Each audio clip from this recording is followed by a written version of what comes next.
Hola, ¿qué tal? Soy Daniel Mosencagua, el Doctor Robot, y esto es Ciencia a Tiempo. En el programa de hoy hablaremos sobre guapuras, hormigas zombies, los efectos secundarios de la vacuna y los climas extremos. No se vayan porque se va a poner muy bueno.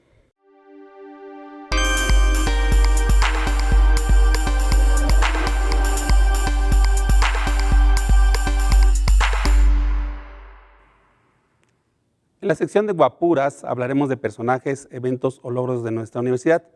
En esta ocasión, Estefanía Castillo nos habla de un gran personaje. Adelante, Estefanía.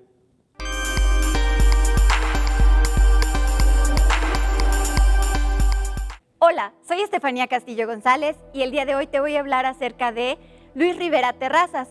El ingeniero Luis Rivera Terrazas nació el 21 de diciembre de 1912 en Bacum, Sonora, hijo de un matrimonio de maestros de educación primaria.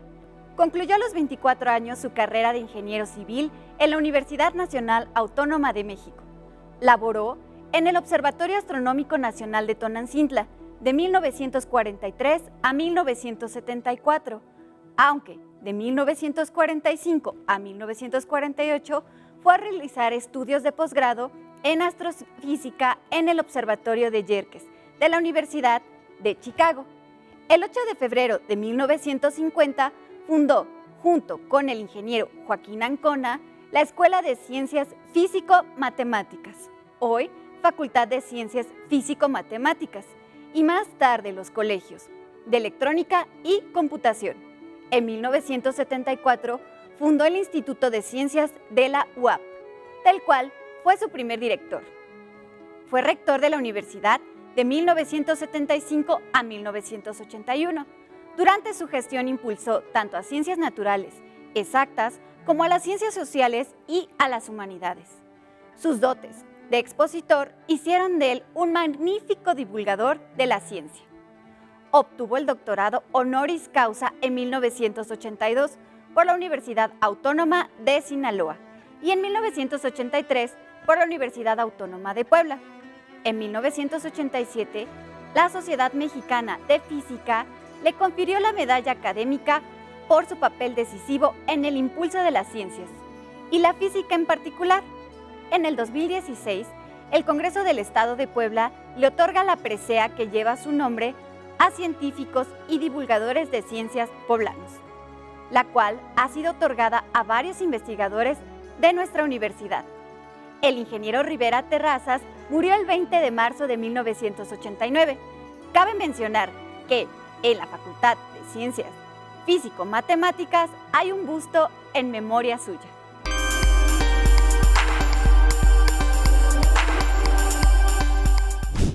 La Red Mexicana de Periodistas de Ciencia está dedicada a capacitar, discutir y mejorar la cobertura de ciencia, salud y medio ambiente en México.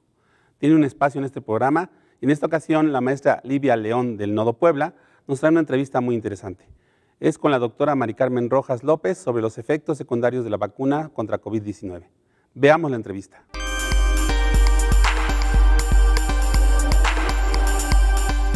Buenas tardes. En esta ocasión le damos la bienvenida a la doctora Mari Carmen Rojas López. Actualmente se encuentra en su postdoctorado en el Hospital General de Massachusetts y en la Escuela de Medicina de Harvard. Su investigación se enfoca en la relación parásito-hospedero, la respuesta inmune innata y la inflamación. Hablaremos sobre los efectos secundarios de la vacuna COVID-19 en los millennials. Doctora Mari Carmen, es un gusto saludarla. Espero que se encuentre muy bien. Doctora, los principales efectos secundarios que se han registrado en aproximadamente 60% de la población consisten en fiebre, dolor de cabeza, dolores musculares y malestar general. Sin embargo, parece que no se han realizado muchos estudios sobre estos efectos secundarios. Doctora Mari Carmen, ¿por qué se presentan los efectos secundarios tras la aplicación de las vacunas? Bueno, en realidad, bueno, primero gracias por la invitación. Es un gusto poder platicar con ustedes un poco de lo que se sabe, al menos en vacunas. En realidad, siempre vamos a tener una reacción adversa cuando se nos administra una vacuna, ya sea de cuando somos pequeños a cuando somos mayores, siempre vamos a tener un efecto o un efecto adverso o una reacción, que es lo que me gusta más llamarlo de esa manera. Es porque se está estimulando el sistema inmunitario. En este caso se trata de, estamos o se está introduciendo un agente o un antígeno o un, como le conocemos, es un patrón molecular asociado a microorganismos que finalmente no se había visto o no había sido antes censado por nuestro cuerpo, es decir, es un agente extraño. Entonces, el ser agente extraño, nuestro sistema inmunitario va a reconocer y entonces va a empezar a estimularse, a producir anticuerpos y a producir y a estimular todo el sistema inmune para entrenar células que después van a servir para matar o para aniquilar la infección cuando se presente nuevamente este agente extraño. En este caso, las vacunas lo que se presenta solamente es un pedacito o una molécula que es expresada principalmente por el patógeno. Entonces, cuando el patógeno entra y como ya nosotros estamos vacunados, nuestro organismo va a reconocer estas moléculas y va a decir, esta molécula ya lo había visto, es un agente extraño, entonces lo va a aniquilar o va a tratar de, de, de sí, de sacar de nuestro organismo. Entonces, después en este caso, lo que pasa es que el patógeno, bueno, o en este caso, nuestro sistema inmune comienza a reaccionar activando este sistema, principalmente el sistema inmune innato. Y entonces, por eso vamos a presentar este tipo de malestares como fiebre, inflamación, entre algunas otras cosas. Solo es momentáneo en el caso de las vacunas, ya que después el sistema inmune procesa la información y a través del reconocimiento de esos agentes se pasa la información para que se entrenen, como ya lo mencioné, como ya lo mencioné anteriormente, se entrenen las células especializadas que pertenecen al sistema inmunitario adquirido y para que después, como ya lo mencioné, el microorganismo o el agente extraño sea neutralizado. Entonces, por eso es que en realidad se generan estas reacciones. Dime. Ok, doctora, entonces es una reacción de nuestro sistema inmunológico muy normal, ¿no? Exactamente. Estamos respondiendo. Uh-huh. Ok, doctora, en las personas mayores es menos común que se hayan presentado estos efectos, principalmente con esta vacuna. ¿Por qué las personas más jóvenes han presentado estos síntomas con mayor frecuencia? Bueno, mucho tiene que ver con que el sistema inmunitario envejece también. Y ya no se tiene la misma reacción. Mucha gente, o cuando nosotros vamos eh, envejeciendo, porque lamentablemente eso pasa, no somos inmortales, se va decayendo mucho de la respuesta inmunitaria. Entonces, el sistema inmunitario en las personas jóvenes está más reactivo que las personas de mayor edad, incluso también en personas con algún tipo de inmunosupresión, es decir, que personas que han pasado algún tipo de cáncer y que están en inmunoterapia. Sin embargo, por ejemplo, lo que se ha visto es que la vacuna que ha empleado AstraZeneca, que es de un vector viral, se aplica principalmente a mayores de 65 años, precisamente porque las personas mayores tienen un sistema inmunitario un poco más, menos reactivo que las personas jóvenes. Las otro tipo de vacunas se ha presentado un porcentaje menor de reacción. Me refiero a otro tipo de vacunas como la de Pfizer o la de Moderna, que son de tipo de ARN mensajero. Ok, doctora. Y precisamente a eso iba la siguiente pregunta. ¿Qué se necesita para que una vacuna en nuestro organismo funcione adecuadamente? ¿Y cuáles son las diferencias entre estas vacunas con sus posibles efectos secundarios? Ok, bueno, primero para que una vacuna funcione adecuadamente, primero se tuvo que haber seleccionado un antígeno, primero que esté expresado por el microorganismo, por el agente patógeno, virus, bacteria, lo que sea, eh, que pueda ser reconocido posteriormente por nuestro sistema inmunitario. Por nuestra parte, pues también tiene que ver mucho que el sistema inmune esté en buen estado, una persona con una salud en buen estado, óptima, ¿no? Es decir, que reaccione de una manera moderada a la vacunación, no tan exacerbada ni tampoco muy escasa. También depende también del genotipo y del fenotipo de las personas. Quiero decir con esto es que cada individuo es diferente. Los estudios se han hecho en poblaciones, principalmente la mayoría de las vacunas se han hecho en poblaciones caucásicas. Entonces, las etnias diferentes etnias van a responder de una manera diferente. En este caso, pues, en México, pues, se tienen que realizar estudios también y se tienen que seguir haciendo estudios de corte para saber cómo está reaccionando nuestra población. En mi caso, por ejemplo, que yo soy participante también de de la fase 3 de la vacuna de Moderna. Lo que se trató en este estudio también fue tratar de equilibrar las poblaciones y las etnias para ver cómo reaccionaba cada uno de ellos. Entonces, por eso también era una de las razones que yo participé, porque se necesitaba población hispana, que era muy escasa, la población negra en el caso de los Estados Unidos, la población afroamericana.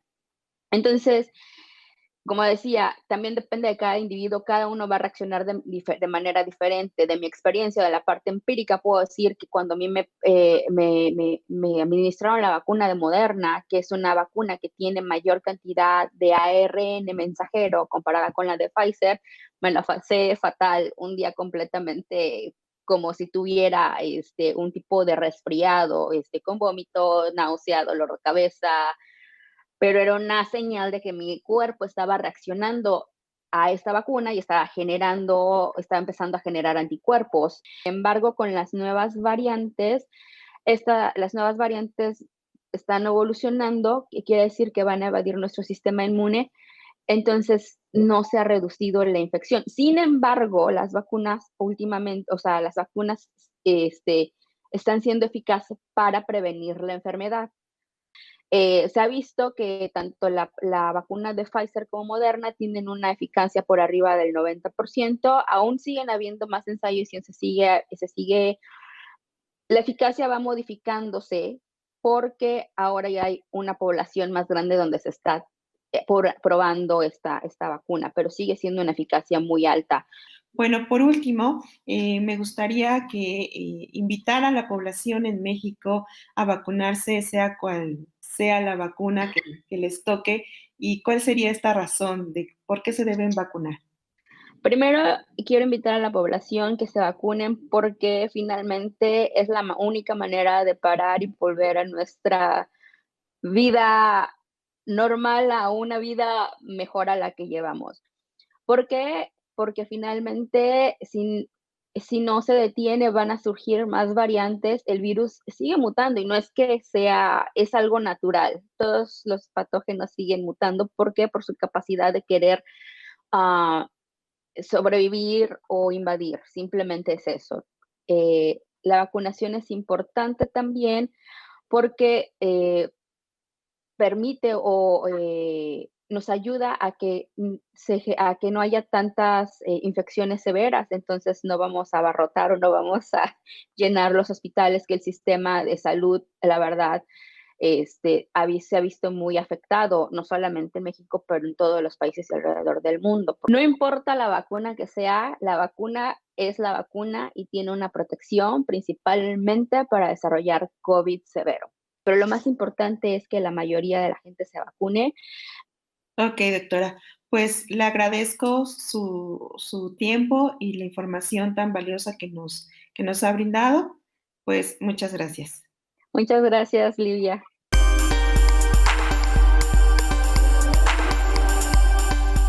Ahora vamos a la entrevista con la invitada de hoy, que es la doctora Anayatsin Sagrario Mendoza Castro.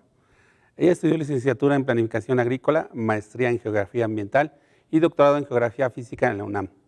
Ha hecho estancia postdoctoral en Hidrología en Colpos Campus Montesillo, tiene cátedra en Agroclimatología en Colpos Campus Puebla y actualmente realiza una estancia postdoctoral en Modelos Físicos Matemáticos en CCA UNAM. Doctora, en los últimos días hemos visto que se habla de inundaciones, no solo en nuestro país, sino aquí también en nuestra ciudad y también en todas otras partes del mundo. Aparte de dar la bienvenida, quisiera preguntarle, ¿y esto a qué se debe? ¿Qué está pasando? ¿Qué tal? Muchísimas gracias por la invitación. Así es, somos testigos de una gran variabilidad climática que es parte de un cambio climático con señal antropogénica, ¿no? Porque hay dos tipos de cambio climáticos. Cambio climático natural, que se ha visto a través de la época geológica de nuestro planeta Tierra, y un cambio climático antropogénico, en donde el ser humano deja una huella importante, ¿no? Su huella antropogénica. Entonces, debido al crecimiento de la población, al crecimiento de las ciudades, se ha creado estas islas de calor. Estas islas de calor son muy representativas de las grandes ciudades. Un ejemplo es la ciudad de Puebla. La ciudad de Puebla, si uno analiza un mapa térmico, se podrá dar cuenta que la ciudad de Puebla tiene una anomalía, inclusive de 1 o 2 grados alrededor de todas las ciudades que están alrededor de ella.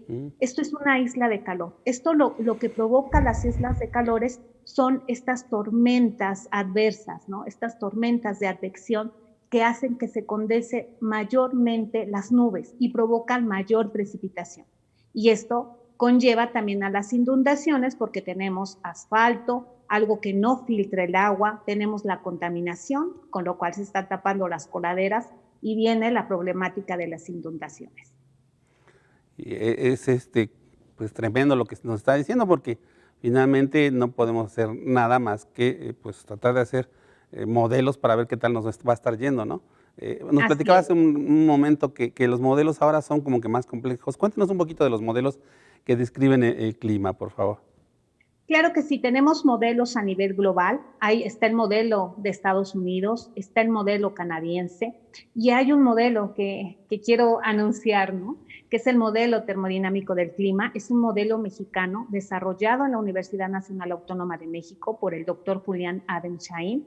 Y este modelo es global también, tiene esta ventaja y compite con los grandes modelos que acabo de mencionar, por ejemplo el MM5, que es tomado inclusive en el Panel Intergubernamental de Cambio Climático, por sus siglas en inglés, IPCC.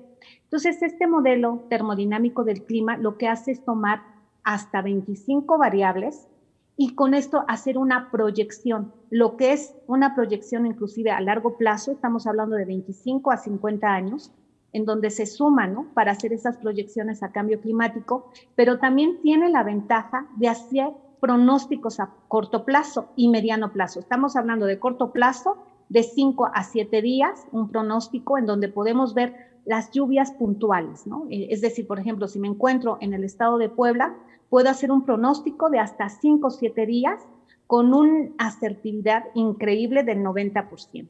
Es la ventaja que tiene este modelo. Y mediano plazo estamos hablando ya de una estación, por ejemplo, estación primavera-verano o la estación de otoño-invierno. Entonces es una gran ventaja que ya se tienen estos modelos para hacer un pronóstico que hasta con el 90%, ¿no? de acierto. Oiga, eso está muy bonito porque son dos cosas aquí interesantes, ¿no? La primera es que es un modelo mexicano, un modelo desarrollado en México, y la segunda es que se nos quita un poco esta idea de que dependemos de afuera, ¿no?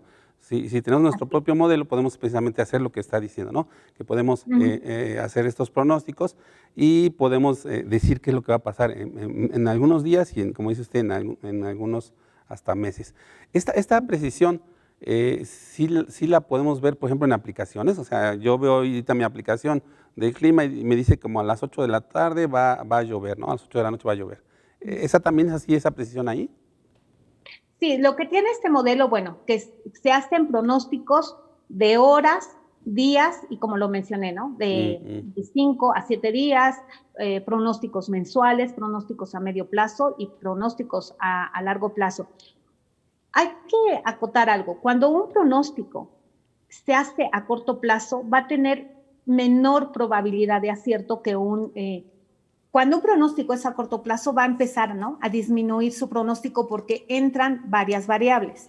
Puede inclusive cambiar la dirección del viento. De ahí que es importante, ¿no? Manejar una asertibilidad de pronósticos y medirlos y contrapartirlos con otros modelos. Por ejemplo, el modelo termodinámico del clima tiene un acierto del 90%, pero se hace la comparativa, por ejemplo, con el modelo canadiense que tiene una asertibilidad de casi del 99.9%. Entonces, ahí va. podemos decir que si yo hago un pronóstico de 1 hora, pues va a reducirse ese acierto, ¿no? Y que pueden entrar mayores variables. Entonces, es importante no solamente tomar esas aplicaciones, bueno, veo mi aplicación que a 1 hora va a llover, sino darme cuenta qué hay más alrededor, es decir, cuáles son otros modelos que me indican una mayor área geográfica. Es decir, veo yo el pronóstico de Puebla, pero ¿qué sucede con su vecino Veracruz? Que puede estar entrando un norte y entonces ya me tumbó la señal del pronóstico de 1 hora. Es por eso que es importante analizar estos pronósticos que son globales, es decir, darnos cuenta que hay no solamente en una pequeña escala, sino una gran escala. Oiga, y al principio del año hablaban de una época de mucha sequía y sin embargo está lloviendo. ¿Esto todavía está relacionado? Sí, eso es variabilidad climática a todas luces, ¿no? Un pronóstico nos puede estar diciendo, vamos a tener una sequía, pero ¿en qué región? ¿En qué parte me estás hablando de ese pronóstico? Y en la parte central, como lo estamos observando ahorita, una gran temporada de lluvias, y son lluvias anómalas, porque en un día nos puede estar lloviendo lo que tendría que llover en un mes, ¿no? Entonces, también se ve afectada lo que es la distribución de las lluvias, no únicamente la cantidad de lluvia, sino esa distribución. Entonces, sin duda, los pronósticos ahorita son nuestra mejor arma, pero un pronóstico, como menciono, a grosso modo, de una región geográfica amplia, nos puede servir para analizar, por ejemplo, si entra un frente frío y que nos esté afectando propiamente la entrada de esas lluvias, ¿no? Nos puede podemos ver con un pronóstico de este modo, por ejemplo, la presencia de la alta Azores que impide la entrada de los vientos alisios que nos traen la lluvia a la República Mexicana. Entonces, es importante no solamente analizar a pequeño detalle, ¿no? En mi ubicación geográfica, sino también darme cuenta qué sucede, ¿no? A nivel global, a nivel planetario. Se dice, ¿no? En la teoría del caos, el aleteo de una mariposa puede provocarme un huracán. Y en este caso, en meteorología puede aplicar. Inclusive las tormentas de arena que se presentan en el desierto de Sahel, pues son el origen, muchas veces, de la ciclogénesis, es decir, el inicio, el nacimiento de un huracán. Wow. Está complicado eso. Oiga, y hablando de largo plazo, nos decían también que quedaban muy pocos años con agua, ¿no? ¿Cómo lo están viendo ustedes eso? ¿Sí vamos a llegar a una sequía muy pronto bastante severa? Sí, mire, se analizan por ejemplo, en el panel intergubernamental de cambio climático se hacen corridas con diferentes modelos y hay algo que se llama ensamble, es decir, sumamos varios modelos, se llegan a sumar hasta 50 modelos.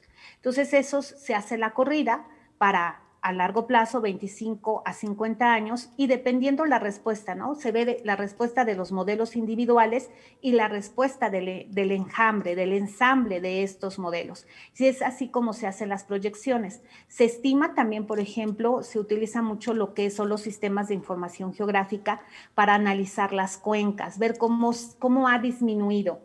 Se utilizan imágenes, hay imágenes impactantes de cómo se ha, inclusive se ha desaparecido completamente, y eso fue noticia en México, cómo se desapareció uno de los glaciales, ¿no? Del Iztaccíhuatl, y que se puso hasta ahí una placa en nombre de este Iztaccíhuatl, y se hace comparativa con otras imágenes. Entonces, es de esperarse, a través de todo un estudio de sistema de información geográfica, del conteo de agua de las cuencas, pues de que ha habido una disminución en estos años, y es de esperarse que habrá una disminución de agua, pero se hace a través de los modelos, ¿no? Pues doctora, nos ha dejado aquí ya con muchas preguntas, todavía más de las que nos respondió, ¿verdad? Pero le quiero agradecer por habernos pues respondido las que le hicimos, las preguntas que le hicimos. Doctora Nayasin Sagrario, de Colpos Campus Puebla, pues ha sido un gusto tenerla con nosotros. Muchísimas gracias. No, al contrario, muchísimas gracias. En la lectura de la semana, la maestra Ángeles Nolasco nos manda desde Tehuacán la invitación a leer sobre hormigas zombies.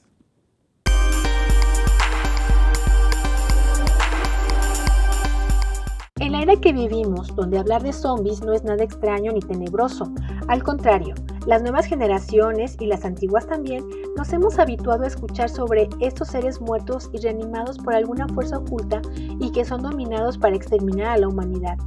Series y películas giran sus tramas en estos seres, Pero ¿te has preguntado alguna vez de dónde provienen? Y algo más interesante, ¿solo los seres humanos pueden convertirse en zombies? ¿Pueden hacerlo otras especies que habitan en el planeta? Héctor Godínez Álvarez, en el artículo publicado en la revista Elementos WAP del periodo julio-septiembre 2021, ofrece un tema interesante y que además nos puede ayudar a resolver las preguntas anteriores. El origen de estos seres conocidos como zombies proviene de la cultura haitiana y ya han pasado a formar parte de la cultura popular mundial. Sin embargo, no solo son populares en la cultura, sino que también podemos hablar e identificar zombies en la naturaleza, donde se nombrarán así como zombies a los organismos cuya conducta es modificada por parásitos que buscan obtener beneficios de ellos. Estos parásitos son organismos que pueden pasar toda su vida o buena parte de ella dentro del cuerpo de uno o varios organismos que se conocen con el nombre de hospederos.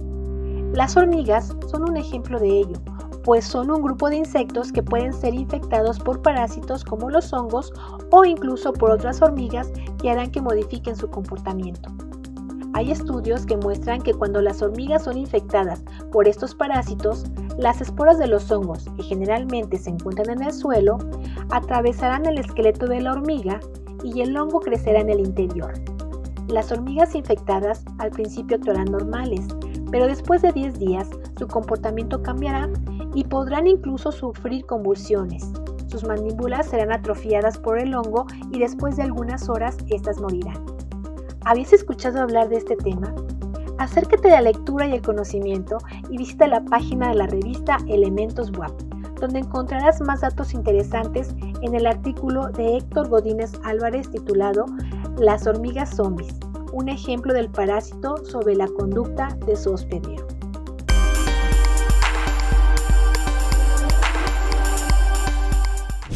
Se termina así la emisión de hoy. Yo soy Daniel Mosencagua, el Dr. Robot, y los invito a ver Ciencia a Tiempo la próxima semana. Usen cubrebocas y cuídense mucho. Hasta luego.